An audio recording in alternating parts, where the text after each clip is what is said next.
A despedida no fórum, a queda de Mateus. Ele lhe disse que ela não era nada sem ele.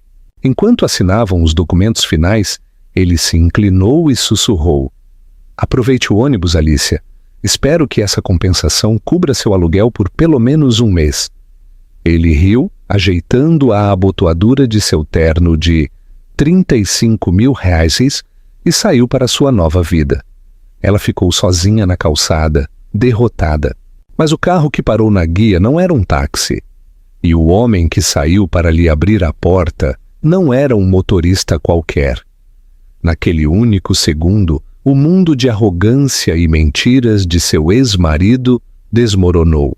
O ar no Tribunal de Justiça da comarca de São Paulo, setor de família, cheirava a café requentado e desinfetante de baixa qualidade. Era o aroma dos finais. E para Alicia Souza, era um cheiro com o qual ela tinha se familiarizado até a exaustão. Ela estava sentada em um banco de madeira dura, as mãos apertando uma pasta de couro gasta. Ela vestia seu único terno, um conjunto simples azul marinho, comprado em uma loja de departamento popular. Tinha 3 anos, mas estava limpo e passado. Era o terno que ela havia comprado para a entrevista que pensou que teria antes que Marcelo a convencesse de que a carreira dele no Banco Mercantil do Atlântico, BMA, deveria ser a prioridade. Um de nós tem que apoiar o outro, ele havia dito com aquele sorriso de garoto propaganda que uma vez a havia cativado. E sejamos honestos, amor, meu potencial de bônus é um pouco maior do que o seu diploma de curadoria e história da arte. Então ela apoiou. Ela gerenciava o lar, recebia os clientes insuportáveis dele e editava seus relatórios, encolhendo seu próprio mundo até que coubesse no apartamento de luxo que ele pagava no Itaim Bibi. A porta pesada do corredor se abriu e ele apareceu. Marcelo Vaz. Ele não estava sozinho. Pendurada em seu braço estava Cíntia, a estagiária de direito de 24 anos que ele jurava ser apenas uma colega. O cabelo loiro platinado de Cíntia estava impecável, seu terninho branco agressivamente brilhante no corredor lúgubre. Ela carregava uma bolsa Hermès Birkin de 70 mil reais, uma bolsa que Alicia reconheceu. Foi a que ela apontou em uma vitrine 6 meses antes, pouco antes de encontrar os recibos do Hotel Boutique. Marcelo avistou Alicia. Seu rosto, que ela um dia amou, se contorceu em uma careta de pura arrogância e deboche. Alicia, querida, ele bramou deixando a voz ecoar. As pessoas se viraram para olhar. Quase não te reconheci. Você está bem? Parece cansada. Alicia se levantou, recusando-se a ser humilhada. Olá, Marcelo, Cíntia. Cíntia deu um sorriso de pena condescendente que era mais insultante do que um tapa. Alicia, estou tão feliz que tudo isso esteja finalmente se resolvendo. Deve ser um grande alívio para você. O advogado de Marcelo, um self-made man chamado Dr. Vasconcelos, interrompeu. Sala 3B, estamos na pauta. Marcelo assentiu. Mas seus olhos permaneceram fixos em Alicia. Ele se inclinou como se fosse compartilhar um segredo, embora falasse alto o suficiente para que as pessoas próximas ouvissem. Sério, Ali, você deveria ter aceitado a primeira oferta. Todo esse circo judicial é simplesmente lamentável. Eu só quero o que é justo, Marcelo. Alicia disse, sua voz mal um sussurro. Justo, ele riu. Justo é o que eu construí. Você apenas fez figuração. Você realmente pensou que o juiz te daria metade por... O quê? Comprar vinho e arrumar a casa. Ele ajeitou sua gravata de seda, um azul elétrico ofensivo. Olha, eu tenho que ir. Uma reunião de diretoria depois disso. O apartamento no Itaim será vendido na segunda. Cíntia e eu estamos nos mudando para um novo lugar no Morumbi, mas não se preocupe. Ele deu tapinhas no bolso do terno. Seu pequeno cheque de compensação está pronto. Não gaste tudo de uma vez, talvez um bom conjugado perto da linha de ônibus. Ele e Cíntia passaram por ela, deixando um rastro de perfume francês, caro e escárnio. Dentro da sala do tribunal, foi pior. O advogado de Marcelo a pintou como uma esposa amargurada e preguiçosa, que não contribuiu em nada significativo. Marcelo, no depoimento, listou seus ativos, suas promoções, suas longas horas. Ele generosamente lhe ofereceu um pagamento único de R$500 mil. R$500 mil. Ela não tem direito aos meus bônus ou ao meu portfólio de ações. Marcelo afirmou com calma. A senhora... Bem, a senhorita Souza não trabalha lá há 5 anos. Ela não tem noção do que é preciso para ganhar no meu nível no mercado financeiro. Quando o juiz, com um olhar entediado, finalmente selou os papéis, a marretada do martelo pareceu um golpe no peito de Alicia. Estava feito, estava divorciada, estava livre. E era, pelos critérios de Marcelo, inútil. Ele sabia disso. Ao saírem, ele passou por ela e nem sequer olhou. Apenas disse uma última coisa. Boa sorte, Alicia. Você vai precisar. Alicia saiu do tribunal para a luz do sol brilhante e úmida de São Paulo. Ela os ouviu antes de vê-los, Marcelo e Cíntia rindo enquanto desciam os degraus do tribunal. Jantar no DOM esta noite, amor. Marcelo disse, puxando Cíntia para perto e beijando-a. Estamos comemorando. Ah, olhe, Cíntia disse apontando com o queixo. Ela ainda está aqui. Alicia estava parada na guia, com o telefone na mão, tentando abrir o aplicativo de carro por aplicativo. Suas mãos tremiam. Marcelo se aproximou. Seu sorriso havia desaparecido, substituído por um olhar final de condescendência. Qual é, Alicia? Não consegue sinal? Sabe, por um pagamento de R$500 mil, você provavelmente poderia pagar um táxi? Ou isso é muito luxo? Alicia não disse nada, apenas olhou para frente, concentrando-se no tráfego da Avenida Liberdade. Deus, você é patética, ele sibilou. Olhe para você, você é um fantasma. Eu te fiz um favor, Alicia. Eu te libertei. Agora você pode voltar a... o que quer que você fizesse antes de me conhecer. Trabalhar naquela galeria decadente e empoeirada no centro. Marcelo, deixe-a em paz, disse Cíntia. Não por bondade, mas por impaciência. Vamos, meus pés estão doendo. Só um segundo, amor. E que Marcelo estava saboreando isso. Essa era sua vitória final. Só quero me despedir, ter certeza de que ela chegue à nova vida em segurança. E espero que você tenha trazido um bilhete único, Alicia. Ele estava prestes a dizer mais quando um carro dobrou a esquina. Não era apenas um carro. Era uma sombra. Uma peça de engenharia silenciosa, incrivelmente elegante, que fazia o novo BMW Série 7 de Marcelo, estacionado na rua, parecer um carrinho de brinquedo. Era um Bugatti Chiron Super Sport, pintado em um preto fosco que parecia absorver a luz do sol. Ele se moveu com a graça de um predador e parou exatamente na frente de Alicia. Marcelo e Cíntia congelaram. Meu Deus do céu! Marcelo ofegou, os olhos arregalados. Ele conhecia carros. Ele sabia que aquele veículo valia mais do que o seu apartamento no Morumbi. Quem diabos é esse? Eles ficaram olhando, presumindo que fosse para um juiz federal ou um político influente. Então a porta do lado do motorista se abriu. O homem que saiu não era um chofer. Era alto, vestido com um terno cinza carvão, tão perfeitamente sob medida que parecia uma extensão de seu corpo. Seu cabelo era grisalho nas têmporas e seu rosto era angular e completamente inexpressivo.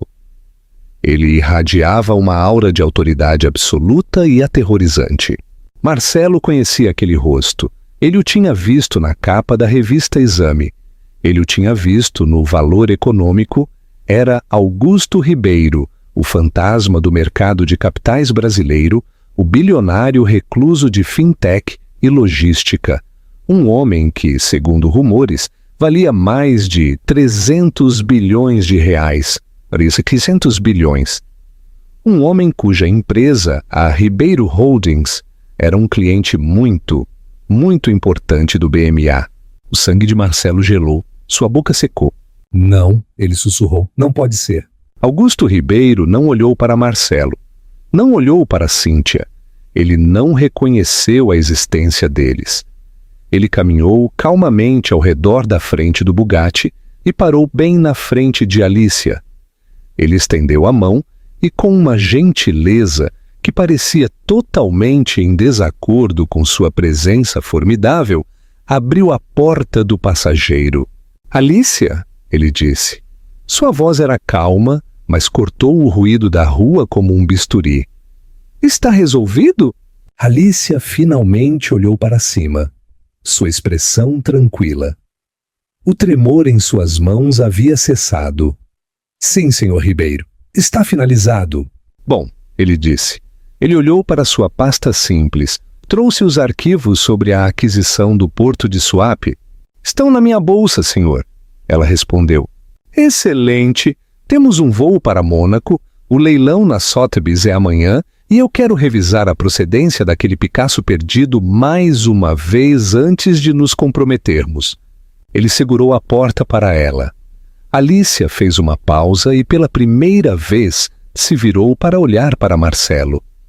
Ela não parecia zangada. Ela não parecia triunfante. Ela parecia indiferente.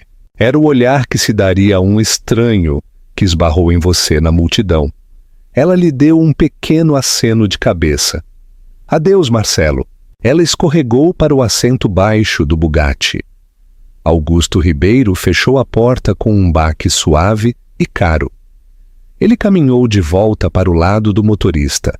Só então, pouco antes de entrar, ele finalmente deixou seu olhar cair sobre Marcelo. Seus olhos eram cinza-aço. Ele olhou para Marcelo por exatamente um segundo. Não foi um olhar de raiva. Foi um olhar de desprezo completo e total. Foi o olhar que um rei do gado daria a um bezerro. Então ele entrou no carro. O motor, que estava quase silencioso, rugiu para a vida com um som profundo e vibrante de pura potência. O carro se afastou da guia e desapareceu no trânsito, deixando Marcelo e Cíntia parados em sua esteira. Cíntia foi a primeira a falar, sua voz aguda e trêmula. Marcelo, Marcelo, quem era aquele? Como ela o conhece? Marcelo estava congelado. Seu rosto estava branco como giz. O escárnio havia sumido, substituído por uma máscara de horror nascente e nojento. Aquele, ele gaguejou. Seu terno de 35 mil reais, de repente, parecia uma fantasia barata. Aquele era Augusto Ribeiro. 6 meses antes, Alicia estava dormindo no sofá de sua irmã em Campinas, cercada por caixas com o que restava de sua vida. Marcelo havia sido brutal. Ele congelou suas contas conjuntas, contratou o Dr. Vasconcelos e lhe entregou os papéis do divórcio antes que ela sequer arrumasse uma mala. Ele alegou diferenças irreconciliáveis e abandono financeiro, declarando que ela era um peso morto para seus ativos. Ela estava arrasada. A mulher que havia se formado como a melhor de sua classe em curadoria e história da arte na Pontifícia Universidade Católica, PUC-SP, que havia sido a curadora júnior mais promissora na Galeria Fortes da Loia, em Gabriel, antes de Marcelo mudá-los para São Paulo por sua carreira, estava agora se candidatando a empregos de garçonete em cafés da Vila Madalena. Uma noite, navegando por obscuros quadros de empregos de alto nível, ela encontrou uma postagem. Era anônima, postada por uma empresa de recrutamento privada. Procura-se gerente de coleção particular e curador de ativos. Necessário conhecimento especializado em mestres holandeses do século XVII, escultura pós-moderna e identificação de falsificações de alto nível. Discreta, disposta a viajar internacionalmente 80% do tempo. Descrição é primordial. Salário inegociável e substancial. Alicia, em um capricho impulsionado pelo desespero e uma taça de vinho Dom Bosco barato, enviou seu currículo antigo junto com uma análise mordaz, mas brilhante, que ela havia escrito sobre um Vermeer recém-descoberto que ela tinha certeza ser falso. Ela não esperava uma resposta. Ela recebeu um e-mail 2 horas depois. Esteja neste endereço amanhã, 9h. Traga seu passaporte. O endereço era uma torre de vidro anódina, na Avenida Faria Lima. O elevador exigia um cartão de acesso que um segurança silencioso forneceu. Ela foi conduzida a um escritório penthouse que estava vazio, exceto por uma mesa, 2 cadeiras e uma única pintura na parede. Augusto Ribeiro estava parado na frente dela. Ele não se apresentou, não apertou a mão dela. Ele apenas apontou para a pintura, uma peça caótica e bonita no estilo de Jackson Pollock. Paguei 150 milhões de reais por isso em um leilão privado no ano passado. Ele disse, sua voz tão calma quanto havia sido nos degraus do tribunal. Foi autenticado pelo espólio do artista. Diga-me algo sobre isso. Alicia olhou. Ela realmente olhou. Ela se aproximou, examinando a tela, os respingos de tinta, a assinatura.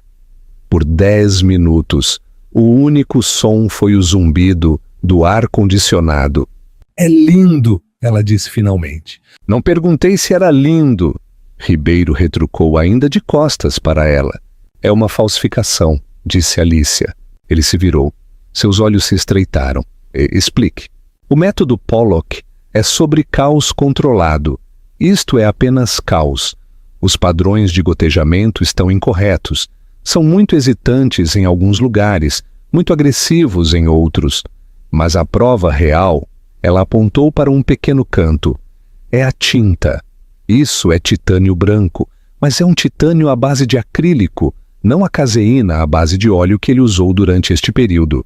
Isso foi pintado provavelmente na década de 1980, não em 1950. Ribeiro a encarou. Seu rosto estava ilegível. Ele andou até sua mesa e apertou um botão em seu intercomunicador. Quem teria o Sr. Dantas? Um momento depois, um homem nervoso e de terno caro entrou apressadamente. Senhor Dantas, esta é a senhorita Souza. Ela acabou de identificar o Pollock como falso. O Sr. Dantas riu nervosamente. Senhor, com todo o respeito, minha equipe na Sotheby's o autenticou. É impossível. Senhorita Souza, interrompeu Ribeiro, o que você disse sobre a tinta? É titânio branco à base de acrílico, disse Alicia com voz firme. O dele era caseína. O senhor pode realizar uma simples espectrometria de massa. Eu aposto minha reputação nisso. Dantas, disse Ribeiro, que o laboratório faça isso. Agora, se ela estiver certa, você está demitido. O Sr. Dantas empalideceu e saiu correndo da sala. Ribeiro se virou para Alicia. Você está se divorciando. Alicia estremeceu. Está em processo. Seu marido é Marcelo Vaz, no BMA. Afirmou Ribeiro. Não foi uma pergunta. Ele é um gestor de portfólio. Sobrecarga na vida pessoal e se acha mais esperto do que é. Ele está te traindo com a estagiária jurídica dele. Alicia ficou sem palavras. Eu não tolero tolos, senhorita Souza, e não contrato pessoas que não investiguei a fundo. A verificação de antecedentes foi exaustiva. Ele tocou em sua mesa. Sua análise do Vermeer falso estava correta. Minha equipe chegou à mesma conclusão na semana passada. Levou 3 meses, você levou uma noite. Ele caminhou até a janela. Eu possuo a maior coleção de arte particular do Brasil. É um passivo, é um ativo.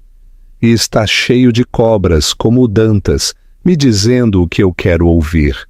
Preciso de alguém para me dizer a verdade, mesmo que me custe 150 milhões de reais. Ele se virou. Você começa hoje. O trabalho paga 6 milhões de reais, 6 mil reais, por ano mais despesas. Você só me reporta a mim. Seu primeiro trabalho é revisar toda a minha coleção peça por peça e encontrar todos os outros erros que o Sr. Dantas cometeu. Meu carro está esperando lá embaixo para levá-la ao seu novo apartamento. Assine o NDA na mesa. Isso foi há 4 meses.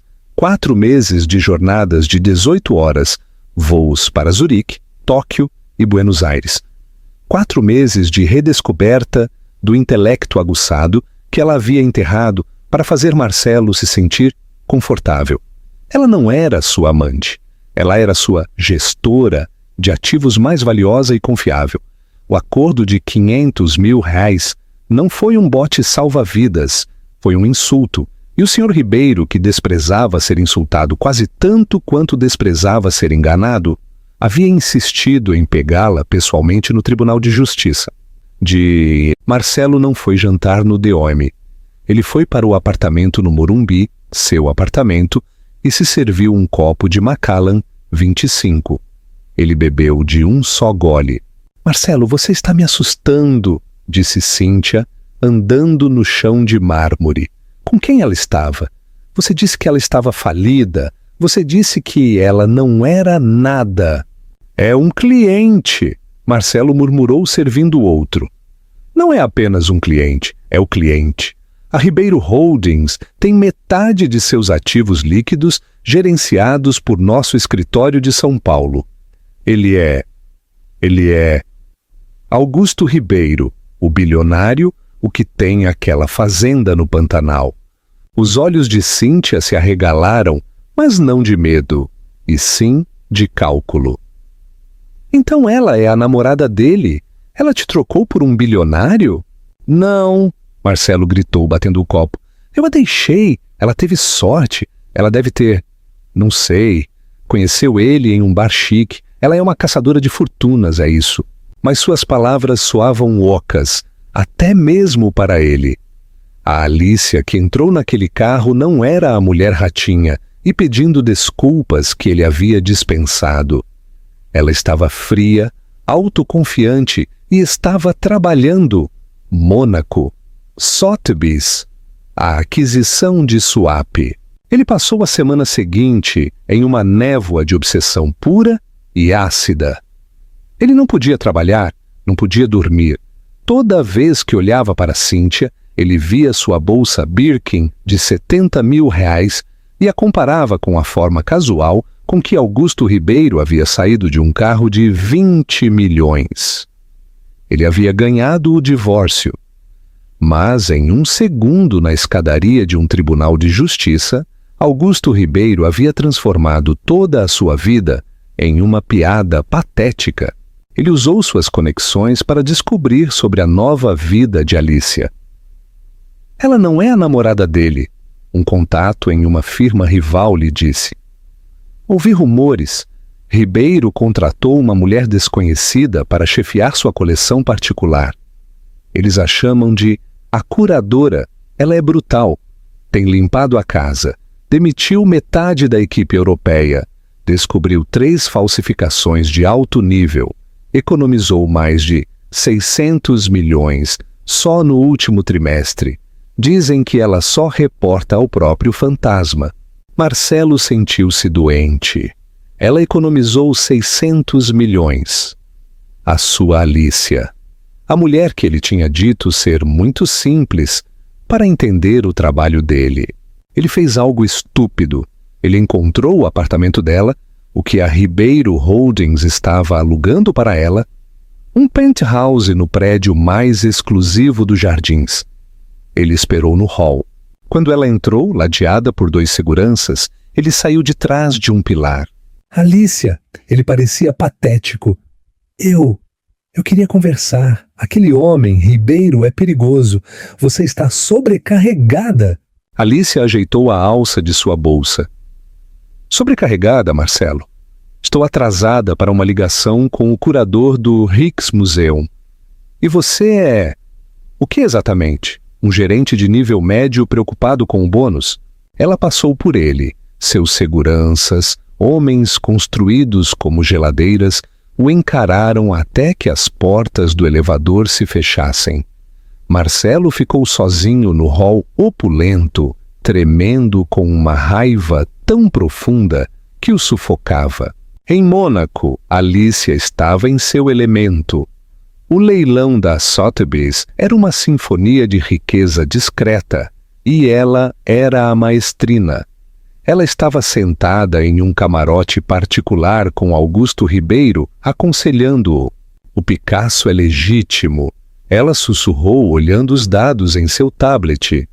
A procedência é sólida, mas o Monet, o do lote 34, é um passe. Minha equipe em Paris adora. Ribeiro murmurou, sem tirar os olhos do leiloeiro. Sua equipe em Paris está errada. A pincelada nos lírios d'água é muito precisa. A visão do Monet estava falhando em 1821. Estava pintando de memória e emoção. Isto foi pintado por alguém com visão perfeita, tentando copiar a emoção. É uma peça de estudo, não uma obra-prima. Não vale a estimativa de 200 milhões. Ribeiro assentiu. Passamos o lote 34. Mais tarde, naquela noite, na suíte penthouse do Four Seasons, Ribeiro revisou o trabalho dela. Você me economizou 200 milhões de dólares no Monet. Você me fez ganhar 600 milhões na aquisição de swap, provando que nosso Rembrandt era o original e o deles era a cópia. Você tornou minha coleção 500 milhões mais valiosa em uma semana. Ele serviu 2 copos de água. Ele não bebia álcool. A compensação do seu marido, 500 mil reais, é um valor insultante. Acabou, senhor Ribeiro. Estou apenas feliz por ter terminado. Não terminamos, ele disse. Ele a insultou. Por extensão, insultou o meu julgamento. Eu pedi à minha equipe jurídica de verdade, não advogados de divórcio, para investigar as finanças do Sr. Vaz. Alicia se encolheu. Ele declarou seu patrimônio líquido como 30 milhões. Ribeiro disse, abrindo um arquivo em seu laptop. Seu apartamento, seu portfólio de ações, seus bônus, estava tudo lá, mas parecia leve, um homem com seus hábitos de consumo. Aquela bolsa Birkin para a amante, o novo BMW. Ele estava alavancado ao limite, mas ele também estava gastando dinheiro. Muito. Ribeiro virou o laptop para ela. Meus contadores forenses encontraram algo, uma série de empresas offshore com sede nas Ilhas Virgens Britânicas, pequenas transferências regulares, milhares aqui, milhares ali. Ao longo de 5 anos isso se acumula. Alicia olhou para a tela. Seu sangue gelou. Ela reconheceu os números das contas. Marcelo era um jogador. Ela disse calmamente. Não apenas no trabalho. Ele tinha um jogo de pôquer privado. Apostas altas. Isto não é pôquer, Alicia, disse Ribeiro. Isto é apropriação indébita. Ele tem desviado fundos, pegando pequenas porcentagens das taxas de gestão de clientes e as desviando. É sofisticado, mas é roubo.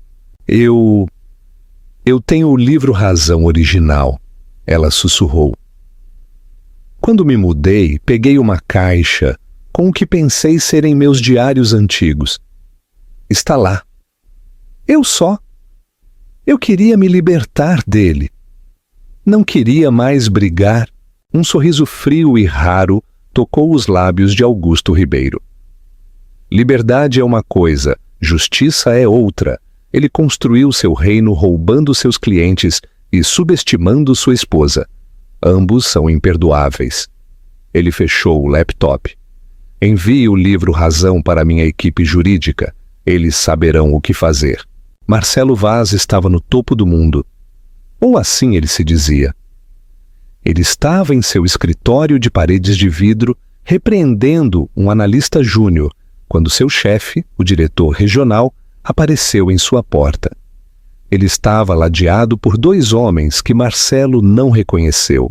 Eles usavam ternos escuros e enfadonhos e tinham as expressões sombrias de coveiros. Marcelo, disse seu chefe, a voz tensa. Estes senhores são da Comissão de Valores Mobiliários, CVM. Eles precisam falar com você. O sorriso presunçoso de Marcelo desapareceu.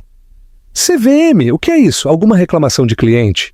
Não estamos aqui para conversar, Sr. Vaz, disse o primeiro agente. Estamos aqui pelos seus arquivos, todos eles.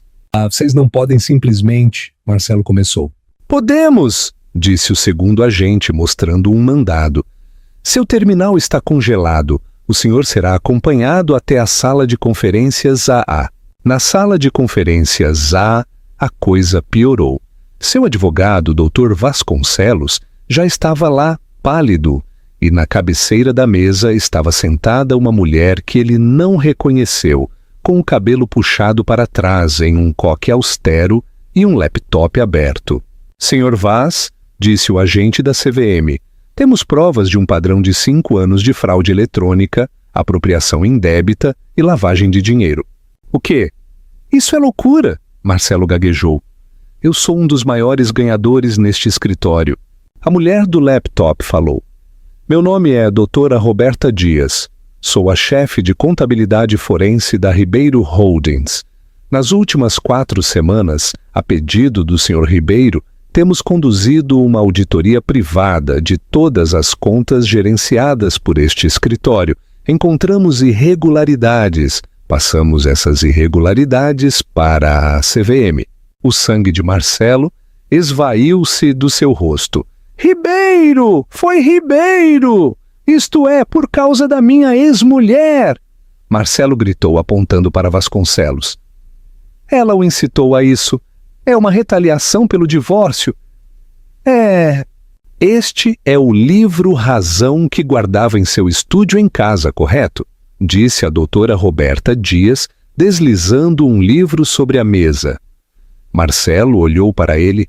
Era o dele, o que Alicia havia encontrado, o que ele pensou ter sumido há muito tempo. Corresponde às transferências das contas de clientes do BMA para as offshores nas Ilhas Virgens Britânicas. As contas, todas estão em seu nome. O senhor roubou cerca de 55 milhões de dólares ao longo de 5 anos.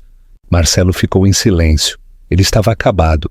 Sr. Vaz, disse o agente da CVM levantando-se, o senhor está preso. Tudo foi um borrão. Ele foi algemado. Leram seus direitos. Ao ser levado para fora, ele viu que todos estavam olhando. Seus colegas, seus rivais. E então ele viu Cíntia. Ela estava parada perto do balcão de segurança, sua bolsa Birkin no chão. Ela não estava chorando. Ela estava falando com outro executivo, um homem que Marcelo sabia ser seu concorrente direto. Ela olhou para Marcelo, viu as algemas e virou as costas. Ela riu de algo que o outro homem disse e caminhou com ele em direção aos elevadores. O troféu tinha acabado de saltar para uma nova prateleira.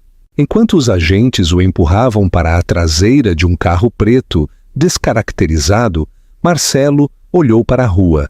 E naquele momento, em um lampejo de ironia perfeita e cruel, ele a viu. Alicia. Ela não estava lá por ele. Estava apenas de passagem. Segurando uma xícara de café, indo para o prédio ao lado, o prédio da Ribeiro Holdings. Por acaso, ela olhou enquanto os agentes o guiavam. Os olhos deles se encontraram através do vidro. Marcelo esperava ver triunfo. Ele esperava ver um escárnio. Ele esperava a mesma zombaria que ele havia mostrado a ela. Ele não viu nada disso. Alicia apenas olhou. Sua expressão ilegível e depois um vislumbre de pena. Era o mesmo olhar que ela tinha nos degraus do Tribunal de Justiça. indiferença tingida de uma leve tristeza. Ela endireitou os ombros e entrou em seu prédio. Aquele único olhar o destruiu mais do que as algemas. A percepção de que ele nem valia a pena a raiva dela. Ele era apenas um problema que havia sido resolvido. 1 ano havia se passado. O nome de Marcelo Vaz era um fantasma, uma história de advertência sussurrada nos bares chiques da Faria Lima e nos pregões da Bolsa de Valores. Após um julgamento brilhante de 6 meses, onde toda a sua vida, de pequenos roubos, mentiras e abuso emocional, foi exposta, ele se declarou culpado de 8 acusações de fraude eletrônica e apropriação indébita. Ele estava cumprindo uma sentença de 7 anos em uma prisão federal de segurança mínima. Ele havia perdido o apartamento, sua reputação, seu carro e sua liberdade. Ele era, por todas as métricas que um dia ele valorizou, um fracasso total e completo. O nome de Alicia Souza, no entanto, estava se tornando uma lenda. Esta noite era a coroação. O Museu de Arte Moderna de São Paulo, MAM-SP, era uma fortaleza de luz contra a noite fresca do Parque Ibirapuera. A inauguração da Ala Augusto Ribeiro foi o evento cultural mais esperado da década. Alicia estava logo dentro da entrada, uma obra-prima de vidro e luz que ligava o antigo edifício de arquitetura moderna à nova ala hipermoderna. A ala em si era seu design, sua visão, um átrio de 3 andares de mármore branco de Carrara e aço escovado projetado para se parecer menos com um museu e mais com uma catedral. E esta noite estava lotado. O ar zumbia com o som da riqueza geracional silenciosa. Alicia mesma estava quase irreconhecível da mulher na escadaria do Tribunal de Justiça. Ela usava um vestido de noite de seda azul meia-noite. Era discreto, elegante e custava mais do que o BMW de Marcelo. Seu cabelo, que costumava ser preso em um coque austero e pedindo desculpas, estava penteado em ondas suaves e confiantes. Ela não usava joias, exceto por um par de brincos de safira em forma de lágrima que Ribeiro havia lhe dado. Um bônus de contratação, ele os havia chamado depois de seu primeiro mês. Ela não era a mulher ratinha e trêmula de quem ele havia zombado. Ela era o Olho Ribeiro, um nome cunhado por um perfil lisonjeiro na revista Piauí, a curadora-chefe e presidente da Fundação de Arte Ribeiro, uma doação filantrópica de 70 bilhões de reais. Ela era, neste mundo, terrivelmente poderosa e, neste momento, estava aterrorizada. Este era o seu debut. Está adequado. A voz, tranquila como um túmulo, veio do seu lado. Augusto Ribeiro havia se materializado na multidão. Apenas adequado, Sr. Ribeiro? Alicia perguntou, um pequeno sorriso brincando em seus lábios. A iluminação na mão esquerda está meio grau fora. Ele murmurou, olhando para a peça central do átrio, o Rembrandt perdido que eles haviam adquirido no acordo de swap. Está acertando o anel de sinete, mas perdendo a textura do punho. Cuido disso, Alicia disse, fazendo uma nota mental. Vou mandar corrigir. Bom. Ele finalmente virou seus olhos cinza-aço para ela. A diretoria do MAM está em êxtase. O Times chama de um triunfo da filantropia do Novo Mundo.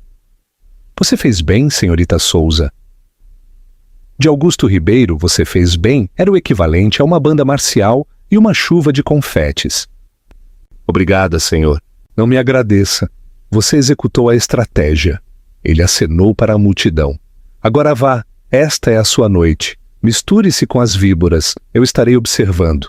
Ele deu um passo para trás, para uma área sombreada, um fantasma em sua própria festa, e simplesmente observou. Alicia respirou fundo e entrou no salão principal. ela foi imediatamente cercada. Doadores, críticos, artistas, todos querendo um pedaço de O Olho Ribeiro. Ela os manejou com uma graça que não sabia que possuía. Então ela a viu.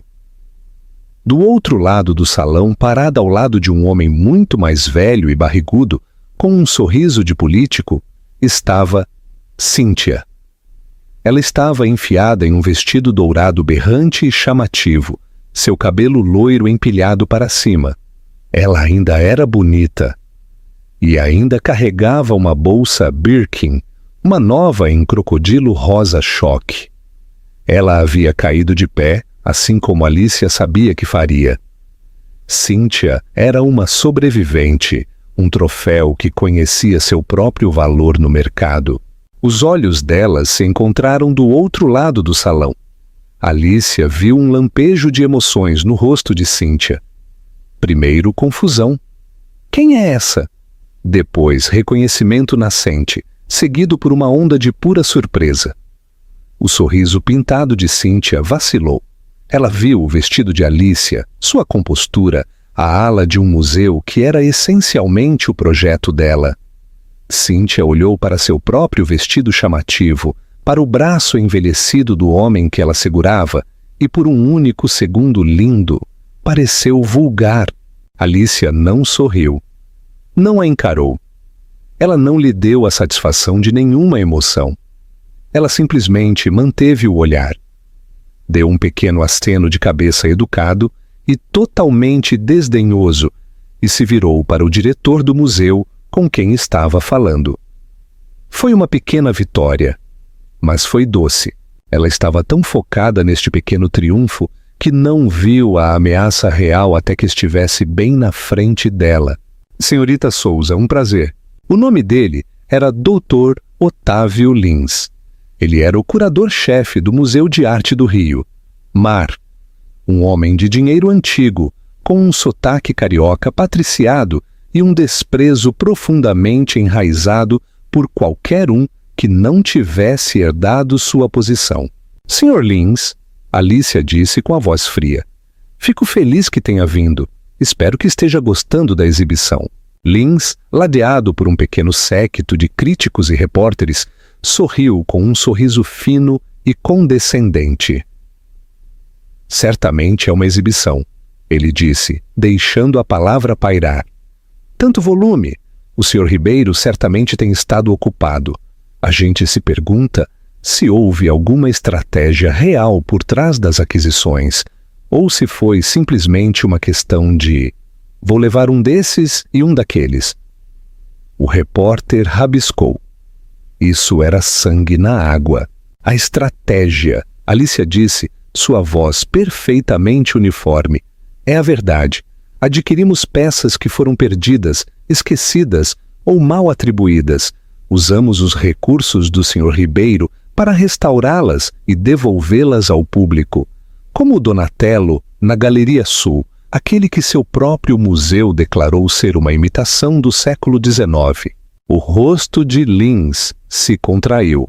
Ela tinha acabado de lembrá-lo publicamente que ela tinha comprado uma peça que ele rejeitou e que sua equipe havia autenticado desde então, tornando-a uma das esculturas mais valiosas do mundo.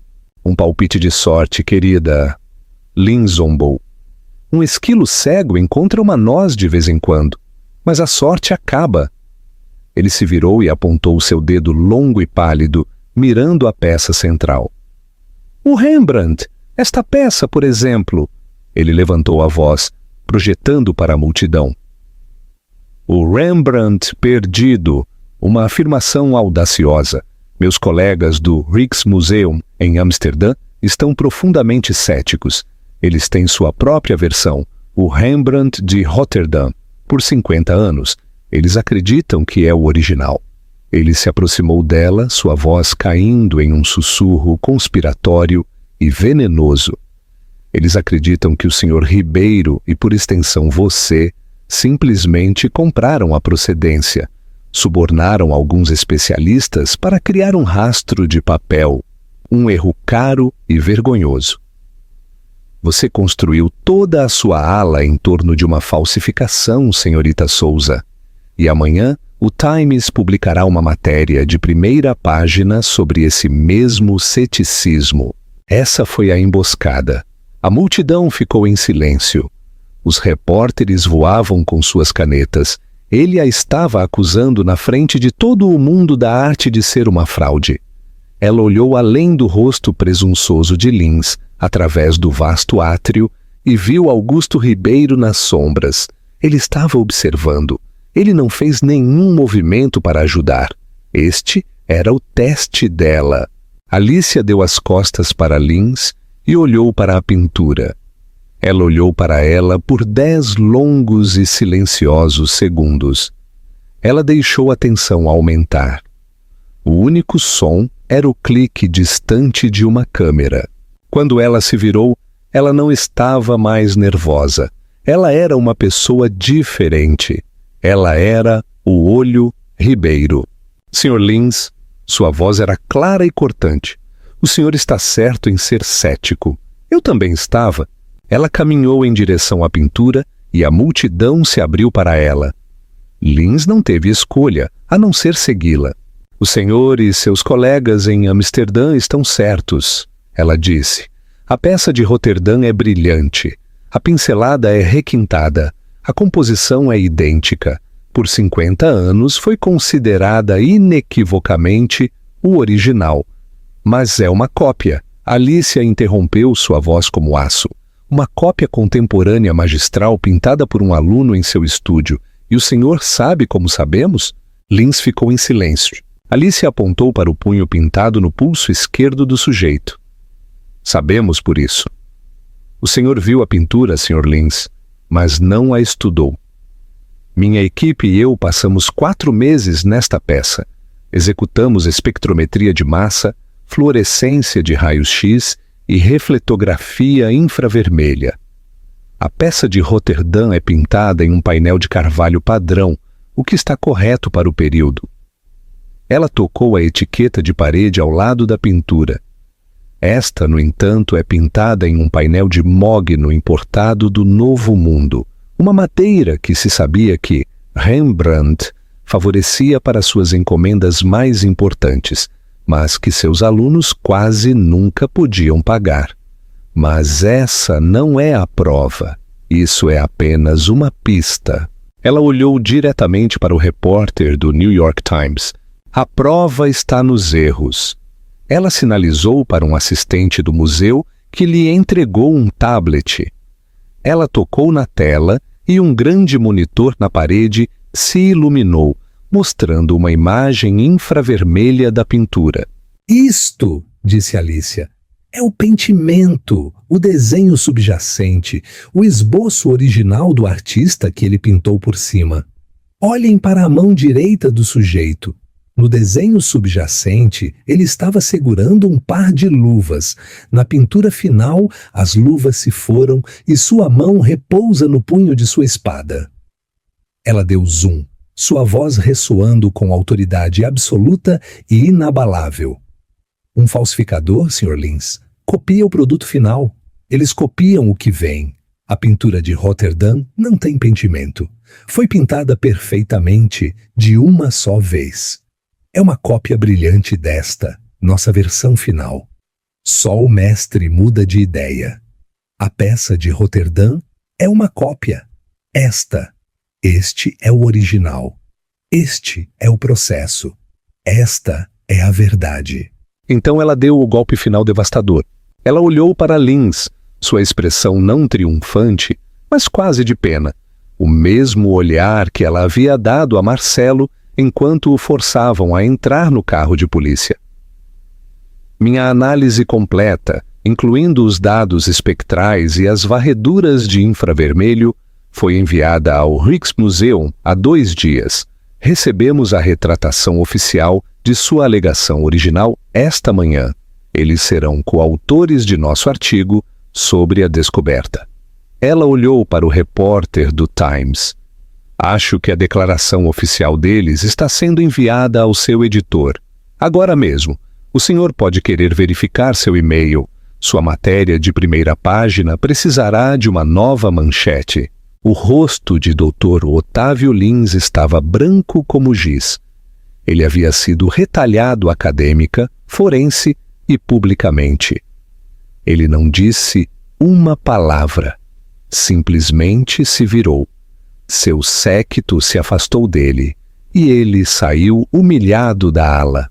O silêncio que se seguiu durou 3 segundos. Então, ele foi quebrado.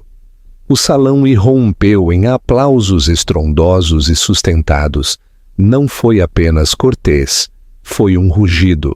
Alicia parou perto do Rembrandt, sua mão repousando levemente na etiqueta da parede. Ela tinha conseguido. Ela não gritou. Ela não chorou. Ela usou sua mente. Ela usou o conhecimento que lhe disseram ser inútil. Ela tinha vencido. Mais tarde, depois que os aplausos finalmente cessaram, ela caminhou até o pódio para fazer seus comentários oficiais.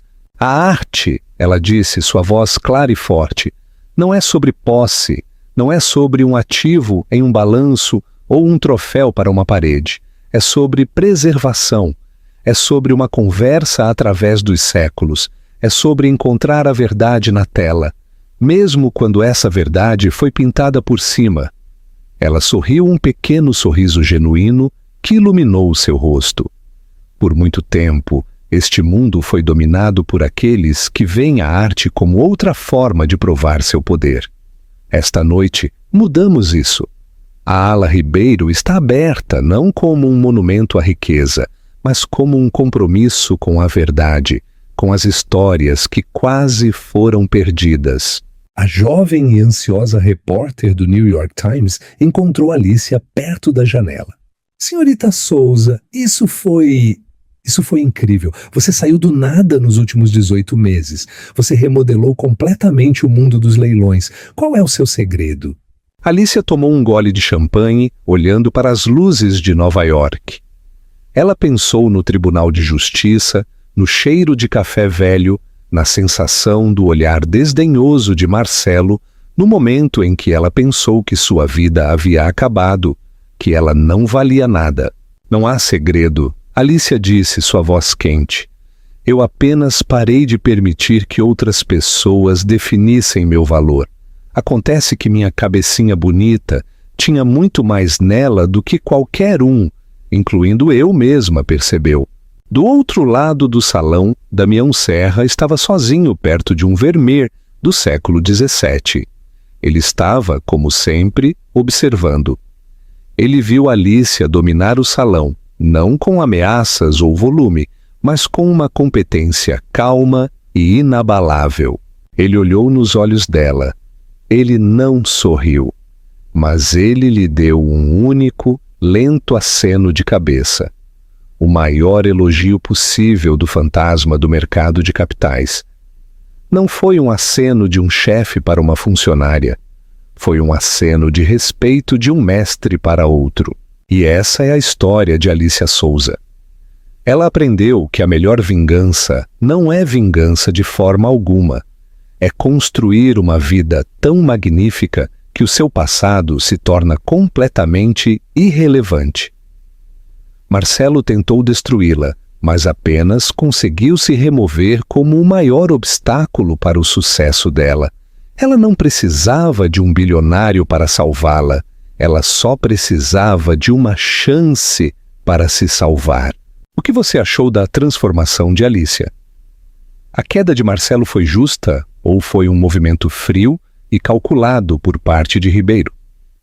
Deixe-nos saber seus pensamentos nos comentários abaixo. Lemos cada um deles. Se você gostou desta história de justiça e reivindicação, por favor, mostre seu apoio dando um gostei. Isso realmente ajuda a história a alcançar mais pessoas. E não se esqueça de compartilhar esta história com alguém que precisa de um lembrete do seu próprio valor. Mais importante, se ainda não o fez, inscreva-se em nosso canal e toque o sino. Publicamos novas histórias toda semana e você não vai querer perder o que acontece em seguida. Obrigado por ouvir.